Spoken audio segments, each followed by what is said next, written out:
Здравствуйте, мои уважаемые зрители! С вами Ольга Демчук, и сегодня та Ольга Демчук, которая отвечает на ваши вопросы. Сразу отвечу на, может быть, появившийся у вас вопрос, а почему я в очках? Потому что у меня возрастная дальнозоркость, и для того, чтобы не читать, мне нужны очки, поэтому я в очках. Итак, я решила ответить на ваши вопросы прямо в последовательность. Вот как вы их присылали, так Тала мне помогла их сформировать в файл, и я их распечатала и буду отвечать практически на все. Первый вопрос. Как выходить из внутреннего состояния, которое преследует меня везде? Я хочу, чтобы на меня смотрели, и не смотрите на меня. Ну, в первую очередь здесь важен не момент, я хочу, чтобы на меня смотрели и не смотрели, а как смотрели. То есть когда другие люди смотрят принимающе, доброжелательно, то тогда они становятся зеркалами, в которых отображаюсь или отражаюсь я хорошая. И я могу себя отождествить с этим образом, который отражается. А если человек занят своими какими-то мыслями, или я ему не то чтобы не нравлюсь, а он не безумно рад меня видеть, то это отражение какое-то нейтральное. Если у меня нету контакта с собой, то я теряюсь, я исчезаю, потому что контакта с собой нету, и отождествить себя с отображенным образом я не могу, и тогда меня нет. Именно поэтому, на мой взгляд, у девушки, которая задала этот вопрос, существует эта проблема. Поэтому тут надо работать с контактом над собой, с контактом с собой, с принятием себя. Как это делать, есть множество роликов. Следующий вопрос. Как справиться с постоянной тревогой по поводу здоровья близких? Ну, во-первых, тревога по поводу любого будущего – это попытка его контролировать. И нам кажется, что когда мы беспокоимся, именно беспокоимся не как действия, которые мы осуществляем, а нервничаем, то мы каким-то образом влияем на это. И мы действительно влияем, но на тот образ, который у нас появляется в голове. То есть в голове появляется образ, что-то может случиться, и мы начинаем атаковать этот образ свой доморощенный своими же мыслями. И у нас происходит такое внутреннее противостояние, которое забирает много энергии. Появляющийся негодный плохой образ и атаки на него. Помимо этого, я сейчас немного отойду от вопроса этой девушки и вообще пофантазирую, почему может возникать тревога по поводу здоровья. Во-первых, потому что не завершилась сепарация, и когда ты находишься в слиянии, то есть ты слишком зависишь или материально, или же эмоционально, то есть когда я могу кому-то пожаловаться на мир, или же кто-то мне начинает, кто-то меня безусловно принимает, а другие люди безусловно не могут принять. Им надо, чтобы я себя как-то вела, чтобы они захотели со мной общаться. То есть незавершенная сепарация будет вызывать панический страх потери. И помимо этого есть еще неузнанная агрессия на близких.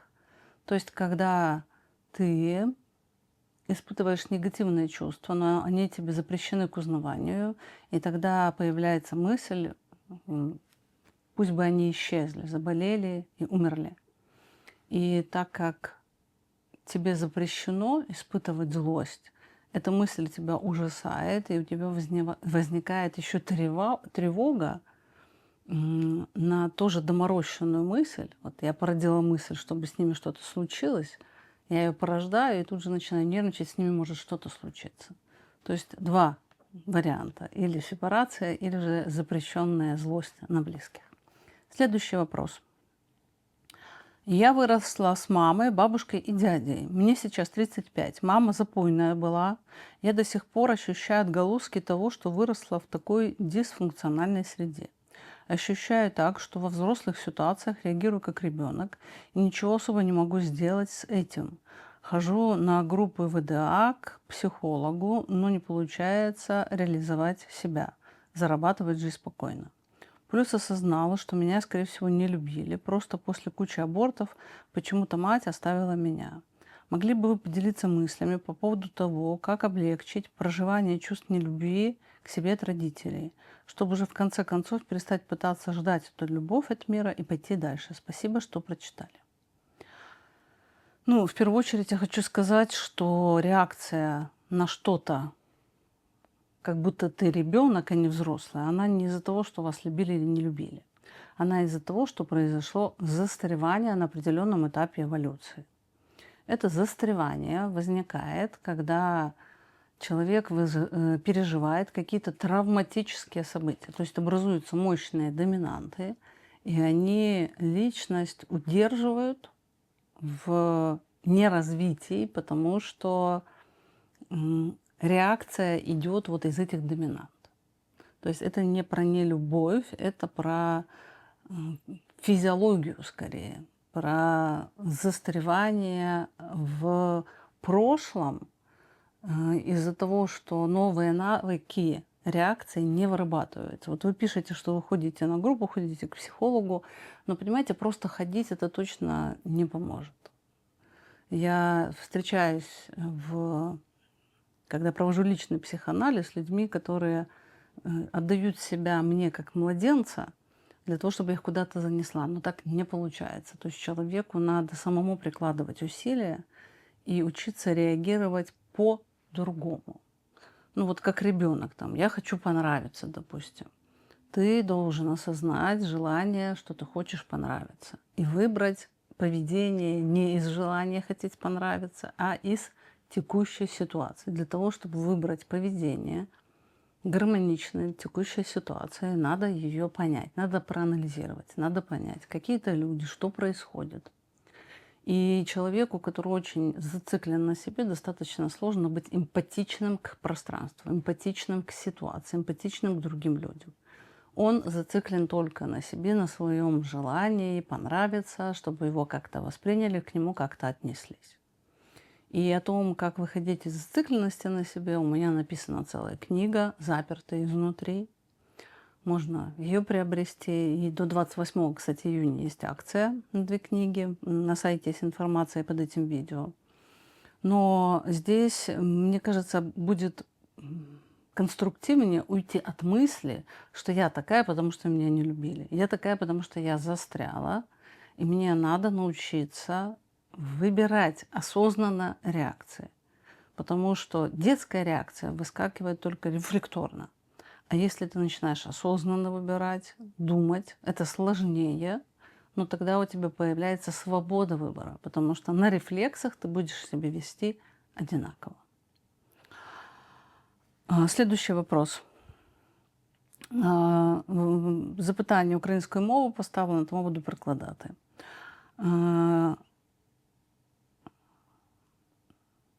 Был конфликт в родне, и дочь выбрала противоположную сторону.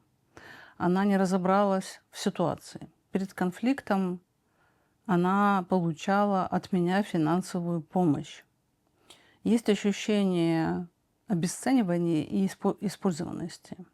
Меня как будто использовали в своих интересах. Больно. Есть желание выйти из контакта с ней и увеличить дистанцию. Понимаю про последствия. Как отреагировать со взрослой позиции и зрелой.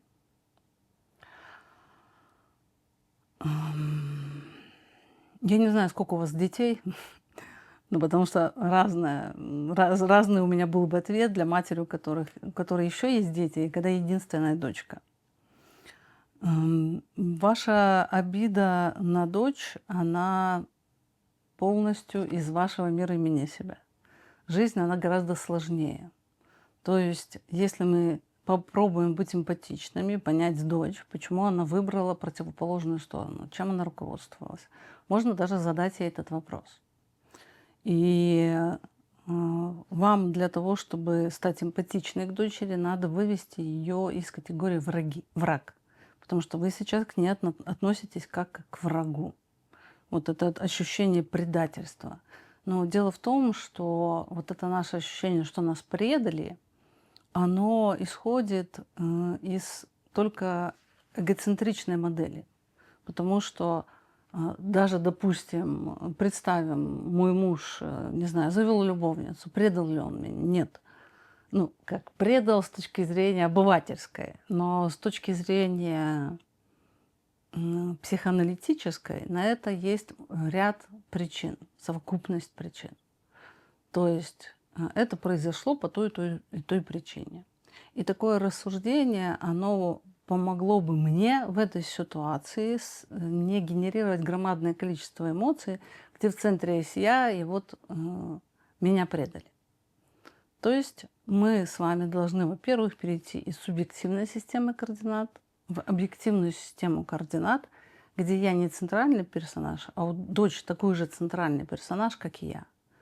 То есть мы пытаемся понять ее, во-первых. Во-вторых, я не знаю, как вы, но мне кажется, что родитель помогает ребенку скорее не для ребенка, а для себя. Потому что когда у родителя есть такая цель, как помощь ребенку, у него есть желание там, зарабатывать больше, куда-то стремиться. Вообще здорово, когда есть кому-то помогать. Потому что когда помогать некому, я вот много кому помогаю. И каким-то приютам для кошек и собак помогаю, там, каким-то людям помогаю. Потому что это для меня возможность размыкать вот эту вот зацикленность на себе.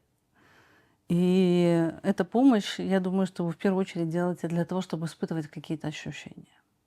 Ну и, конечно, поговорите с дочерью, спросите у нее, хотя бы узнайте, почему она так поступила. Выйдите из мира имени себя и проанализируйте ситуацию, попробуйте объективно. Так, следующий вопрос. Здравствуйте. Как вы запоминаете информацию, которую рассказывают клиенты? Как не путаете факты, события? Бывали у вас случаи, когда истории клиентов путались? Не бывало. Но я понимаю, почему такой вопрос может появиться. Когда ты слушаешь клиентскую историю, и ты слушаешь ее не как про другого человека, а слушаешь ее как то, а что я знаю по этой теме, или же что я думаю по этой теме, или же а как это было у меня, то тогда получается, что ты складываешь факты не в отдельной комнате, где табличка «этот клиент», ну, в комнате твоей памяти, а у тебя навалом все как в спортивном зале лежит. И поэтому истории путаются. То есть слушать историю другого, как историю другого, а не как «что я про это знаю», помогает не путаться в клиентских случаях.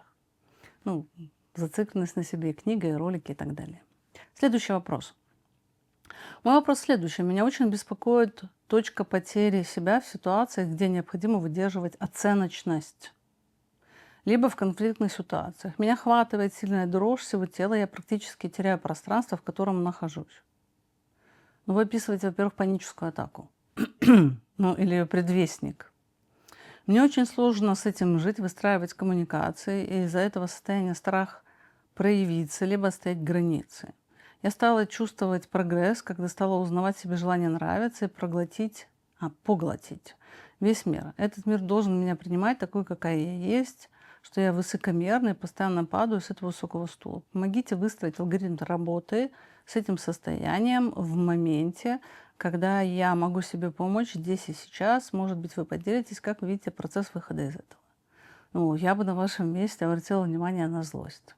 То, что вы описываете, похоже на приступ ярости, который вы по какой-то причине не узнаете. Вот вы пишете оценочность, то есть когда оценят, не оценят положительно меня. Или конфликтная ситуация, там, где надо отстаивать границы. То есть если меня оценивают как на троечку, допустим, то у меня возникает злость на человека, который так оценивает. И если мне запрещено понимать, что я злюсь, Но тогда у меня будет эта тревога, потому что тревога — это недифференцируемые эмоции. Те эмоции, которые мы по какой-то причине не узнаем или не хотим, или не можем. Точно так же конфликт — это тоже про агрессию. В конфликтной ситуации всегда поднимается агрессия. И, несомненно, вам хочется, чтобы мир принимал вас, делал для вас только приятное, потому что тогда вам самой не надо контролировать агрессию, а мир не будет у вас ее вызывать. Поэтому и вот вы пишете, что желание нравится. Это не желание нравится. Это желание так выстраивать контакт, чтобы человек вел себя и так, чтобы не злить вас, не вызывать у вас негативные эмоции, потому что вы не знаете, что с ними делать. Поэтому предлагаю легализировать злость. Про злость много роликов. Поймите, что вы злитесь, тогда, во всяком случае, не будет тревоги. Но отвечать вам или злость из злости или нет, зависит от обстоятельств. Чаще всего злость деструктивна, и найти более эффективный ответ можно именно не из злости. Но, во всяком случае, уберется тревога именно про то, что вы спрашиваете. Следующий вопрос. Мне 31 год, я работаю сама на себя руками, и, соответственно, мой заработок зависит на 100% от меня и моей продуктивности. В своей сфере я уже более 10 лет, и вот в прошлом году я создала свой YouTube-канал по теме работы. Во многом это стало возможно благодаря вам и вашим роликам, за что хотела бы выразить огромную благодарность. Канал понемногу растет, есть подписчики, но их мало. Под каждым видео есть лайки, достаточно большое количество комментариев. Но мне безумно тяжело дается ведение канала. Вроде говорю о том, в чем разбираюсь, идей много, а по факту за год выпустила всего лишь несколько роликов. Не могу понять, о чем конкретно мне говорить. Тем вроде много, а вроде и не знаю, что сказать. Кажется, что это никому не нужно. Не вижу никакого выхлопа с канала, поэтому и мотивации туда вкладываться как будто нет. Недавно узнала, что беременна, работать руками на прежнем уровне не смогу. Было бы здорово, чтобы канал начал приносить клиентов на консультации, но как тяжело, я и не понимаю почему. Просто как будто огромная наковальня на мне лежит, когда надо заняться делом. Подскажите, пожалуйста, в чем может быть причина? Ну, вы пишете вопрос, и в этом вопросе сквозит жуткое одиночество. Вы не с людьми, для которых вы снимаете этот материал. Люди — это опора. И когда ты думаешь о том, а что людям будет полезно, а про что им интересно будет узнать, то тогда и рождаются идеи. Я вот, например, пользуюсь этим принципом, я думаю, а что было бы интересно моим зрителям. И тогда я их беру в сотрудничество, и я с ними сотрудничаю. И в этом сотрудничестве есть понимание, что снимать. Вот этот ваше ожидание выхлопа, понимаете, когда ставить такую цель, то достаточно сложно раскрутить YouTube-канал. Я кормила YouTube-канал 3 года, прежде чем он начал мне хоть какие-то деньги приносить. И сейчас я его вывела на окупаемость канала. То есть мои затраты, они покрываются доходами. Но я выхожу в нули. Ну, есть там другие какие-то у меня мотивации. Но вот это ваше желание, чтобы приходили клиенты, но в то же время вы не хотите сказать: смотрите, я могу быть вам полезна. Я могу быть полезна, я могу помочь, я могу позаботиться, я могу что-то облегчить, чему-то научить. Вот я этого посыла не вижу, поэтому я думаю, вы как будто находитесь на каменной планете, там никого нету, и нет для кого ролики снимать. Пусть появятся люди. Поговорите со своими знакомыми, чтобы им было интересно. Я, например, так делала в начале с ведения YouTube-канала. Я спрашивала у близких, про что интересно. Или же слушала людей внимательно, что их именно интересует. И так далее. И можно вот потихонечку так идти. И во-вторых, если вам тяжело одной, найдите человека, который будет вам помогать. Помогать какого-то блогера, у которого вы возьмете консультацию. То есть он вам поможет определиться с темами какого-то блогера из специальности, близкой вам. То есть идите к людям за помощью, с желанием быть полезной. И тогда, мне кажется, будет по-другому, другое настроение будет. Следующий вопрос. Есть теория, что аутоиммунное заболевание – это всегда психосоматика. Очень откликается, триггерит эта версия. Какой ваш взгляд на этот вопрос? И в целом замечаю, как только появляется более серьезная проблема, чем предыдущий диагноз, он куда-то испаряется. Мистика, но факт. Как бы вы объяснили? Спасибо. Ну, наверное, вы описываете ипохондрию, когда человеку кажется все время, что он болеет. Ну, скажу сразу про аутоиммунные заболевания. Я думаю, что причина 90% это гены, а не психосоматика. Но 10% думаю, что психосоматика. Почему возникает ипохондрия? То есть болезнь, потом появляется страшнее болезнь, это проходит. Или же есть болезнь, потом она проходит сама по себе. Ипохондрия имеет причину внутреннюю. Какую? Например, человек ищет возможность не делать, там, не работать, разрешить себе быть ленность, разрешить вседозволенность. И тогда болезнь для него становится выходом. Первая причина. Вторая причина. Человек может относиться к себе по-доброму, без жестокости, только когда болеет. И поэтому приходится выдумывать болезни для того, чтобы себя не атаковать. Еще причина. Человеку нравится внимание. Когда он болеет, он про это говорит, и другие уделяют ему больше внимания. И так далее. То есть, если мы говорим про ипохондрию, про появление и исчезание болезней, то надо разобраться в причинах. Следующий вопрос. Не буду говорить от кого, он уже анонимно. Так. Не довожу дело до конца. Начинаю, бросаю. И это во всем. Учеба, работа, дом. Начинаю читать книгу, бросаю. Прохожу разные курсы, несколько лекций. И все, даже те, которые плачу. Начинаю убираться дома. Например, разбираю стирку, не доразбирав, иду пылесосить. Мою посуду. Бросаю, наполовину иду принимать заказы. У меня онлайн-магазин. Кушаю, не могу спокойно сидеть и есть. Встаю, иду что-то делаю. Потом снова ем. Замечаю это, но контролировать не могу. Благодарю вас за ответ. Я не вижу ничего плохого в том, чтобы начать, остановиться, потом поделать что-то другое и вернуться. Вот если вы бросаете, не возвращаетесь, вот это проблема. А теперь про почему бросаете. Ну, вы, скорее всего, негативно, бессознательно негативно относитесь к «надо». Вот когда ты начинаешь читать книгу, ты делаешь это по своему выбору, по своему хотению. А потом уже как будто ее надо дочитать. И как только появляется «надо», появляется подростковый бунт, протест. И это может быть, если внутри сепарация со значимыми взрослыми недопройдена. И когда появляется хотя бы не малейший запах принуждения, психика начинает вставать на дыбы из-за этого. Во-вторых, может быть, вы не выдерживаете напряжение. Для того, чтобы продолжительно, не прерываясь, заниматься каким-то делом, надо уметь выдержать напряжение. Психика может его не выдерживать, она делает перерыв, чтобы его сбросить, а потом опять приступает. Это такое тоже может быть. То есть надо понять причину вашего бросания. Но мне так кажется, если честно, что это про бунт против «надо». Вот если надо, все. Вот эта внутренняя истерика какая-то ту, которую вы не докричали значимому взрослому, сейчас вы устраиваете бунт против самой себя во вред себе. Следующий вопрос. Может ли травмированный человек любить? Или ему кажется только, что он любит, влюблен, когда о нем кто-то заботится и проявляет внимание?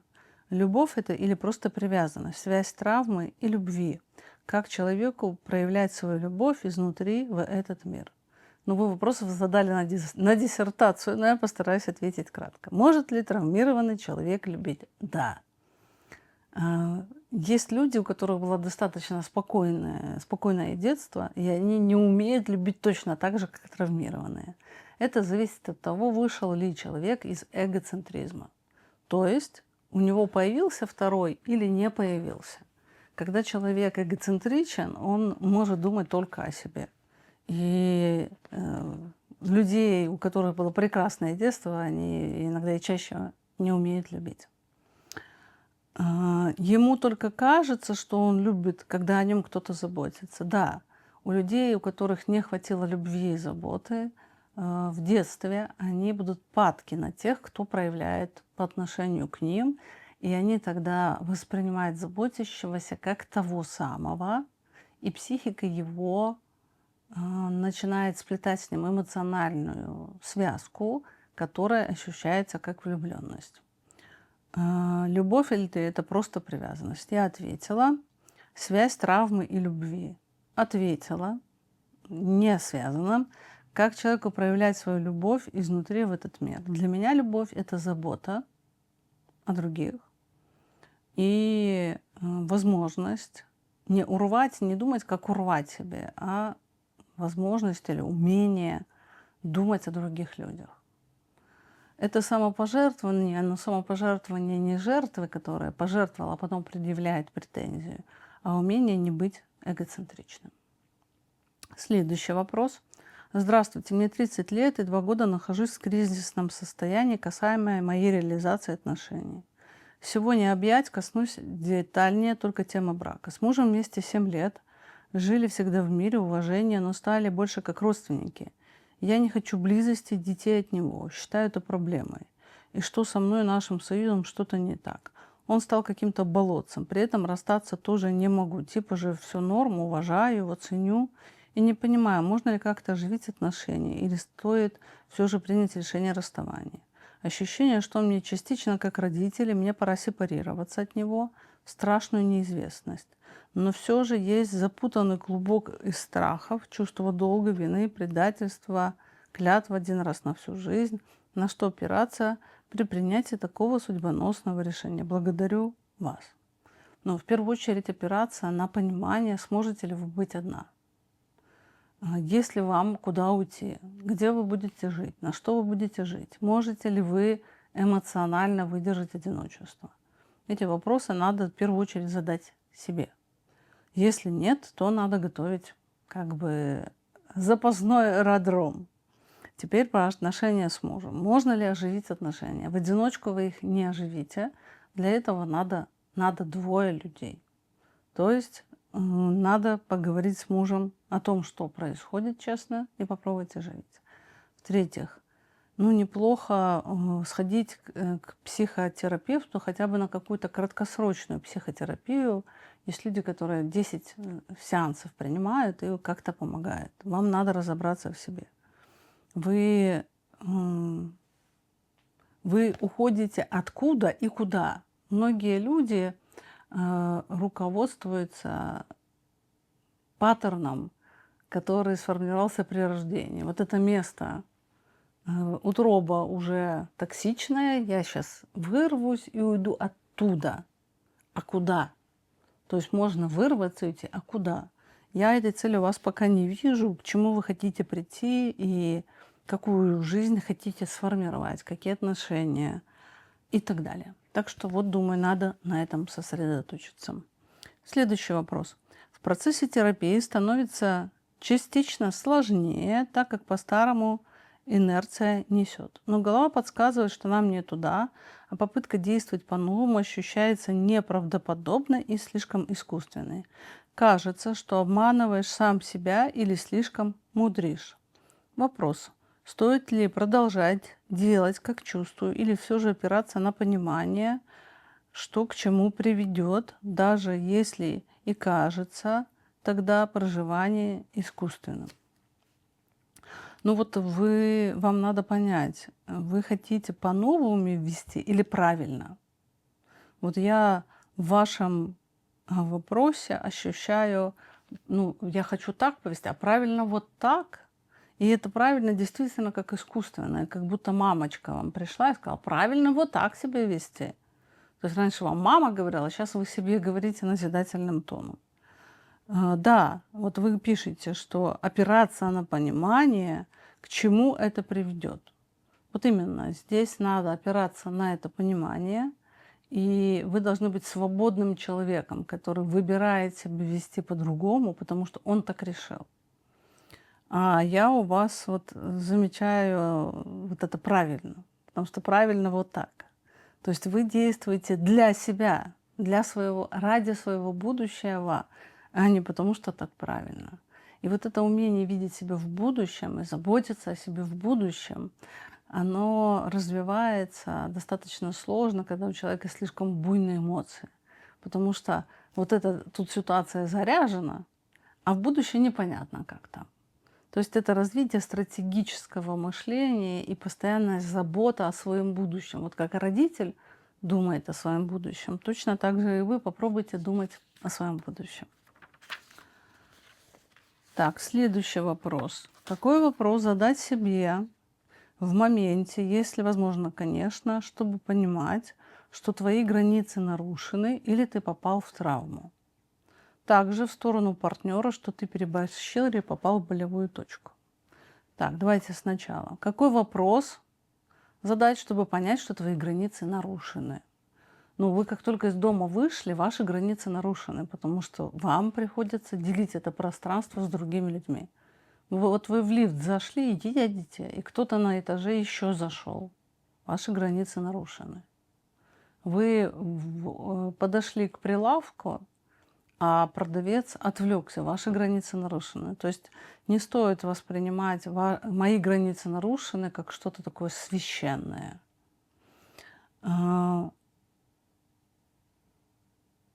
Поэтому надо к границам относиться спокойнее. Когда кто-то что-то делает не так, как нам хочется, у нас мгновенно возникает боль. Вот мы тогда особенно остро ощущаем, что границы нарушены. Но понимаете, если у нас требования к миру, чтобы он безусловно нас принимал, то мир постоянно будет ранящим. То есть уменьшить эту напряженность можно за счет того, что ты начинаешь разбираться со своим требованием к миру, быть всегда таким, как надо мне. Вот ты его уменьшаешь, и тогда у тебя есть понимание в контакте, что сейчас происходит. То есть, например, когда человек вам отказывает, то вы понимаете, что он отказывает вам, а не напал на вас. Также вам надо, мне кажется, посмотреть в тему проекции. Вы как будто спрашиваете, как мне понять, я проецирую сейчас, что на меня напали, или на самом деле напали. Или же я проецирую сейчас, что на меня напали, или же это какая-то моя травма. Но какая-то моя травма — это всегда какое-то застревание в прошлом, то есть какое-то застревание в прошлых реакциях. Поэтому тема проективная идентификация и проекция — это ваша. Также вы пишете, как понять, что ты переборщил. Ну, понимаете, тут тоже не разберешься. Для каких-то людей сказать ему «привет» — это нормально, а другому скажешь «привет» — это будет ему грубо. Так что никак. Ну, просто найти каких-то подходящих людей. Или же, если вам говорят, что вы часто раните, то надо идти к психологу и разбираться, как вы так себя ведете, что раните людей. Еще один вопрос. С сестрой периодически возникают конфликты. Как мне кажется, на пустом месте. На меня начинают сыпаться претензии в стиле «ты меня не хвалишь, не поддерживаешь, не обращаешь внимания, что мне больно» и так далее. Хотя я даже не понимаю, почему. При попытке выяснить причину, конфликт усиливается, и я убегаю, чтобы не усугубить ситуацию. А она становится только хуже. Я же не убежала. Мириться первой иду я, хотя не чувствую вины, и меня прощают. После все хорошо, но рано или поздно все повторяется. Не знаю, что я делаю не так, не могу понять причин этих эпизодов. Уже узнаю, что сейчас прилетит, пытаюсь терпеть, но все равно злюсь. Как понять причину и перестать так сильно реагировать на подобное? Ну, вы даете. Ну, что значит, как понять причину и перестать так реагировать? Тоже ваша сестра себя ведет неадекватно. Вы не заметили? Она с вами обращается как ребенок с мамой. Она требует от вас безусловного принятия. Что значит не реагировать? Конечно, вы будете реагировать, потому что она хочет, чтобы вы себя отменили и были ее средой. Так что это нормально, то, что вы злитесь. Я думаю, что ваша проблема в том, что вы не можете сказать «нет». Ну что, я не твоя мама. Вот когда вам сестра говорит: ты меня не хвалишь, Кази, я не твоя мама. Почему ты требуешь, чтобы я была для тебя идеальной средой обитания? И видите, сестра, она манипулирует вами, потому что вам запрещено проявлять агрессию. И пока вы ее прячете, вы у нее в ловушке, потому что она делает вас виноватой, и вы из-за того, что прячете от нее агрессию, вы не можете ей даже объяснить, что с вами происходит. Ну вот, если бы вы, например, сказали: ты злишь меня этими требованиями, но мне они не нравятся. Из-за того, что вам это запрещено говорить, вы попали в ловушку. Так, завершающий вопрос. Как взрастить самостоятельно, помимо психотерапевта, реальное, малое, истерзанное я? Ну, вы прям так написали. Ведь оно может быть 1, 2, 5 лет. Какие техники, способы, инструменты – это же комплекс работ. Малое, истерзанное я. Ну, реальное я – это злость в том числе. Это агрессивность, поэтому оно не обязательно истерзанное. И оно не растится. Вы растете в теперешнем. То есть у вас должны появиться какие-то новые паттерны поведения, новые паттерны реагирования. Вы должны повзрослеть. Это как я могла вот это по работе, потом я прошла курсы и могу теперь больше. Понимаете, это вот про это. Это не про какое-то доращивание. Еще один вопрос, вот точно последний. Важный, наверное, для девушки, ну, девушки моей ровесницы. Мне 52, отцу 75. Чувствую предательство с его стороны после развода с мамой. Он объездил весь мир курортами, а я пашу на работе с утра до ночи. Пару месяцев назад рассказал ему о своих чувствах, ревели оба. Неделю назад предложил мне взять приличную сумму в подарок и поехать с ним на них за границу отдохнуть. Что делать? Воспринимаю это как откуп из успокоения совести. Я хочу папу, а не денег и курортов. Не могу решить, как поступить. Ну, вы даете. Надо ехать, потому что вы хотите какого-то идеального отца из ваших фантазий. А папа реально вот такой. Вот такое у него проявление любви. Дать денег и взять с собой на курорт. И это нормально. Поэтому, я думаю, смиритесь, согласитесь на реального папу и обретете его. Все, завершаю. Следующая серия будет в следующем выпуске. Напоминаю про акцию по книгам. Сейчас идет акция до 28 июня. Купи 2 книги по цене одной. Информация под этим видео и на сайте. И до встречи.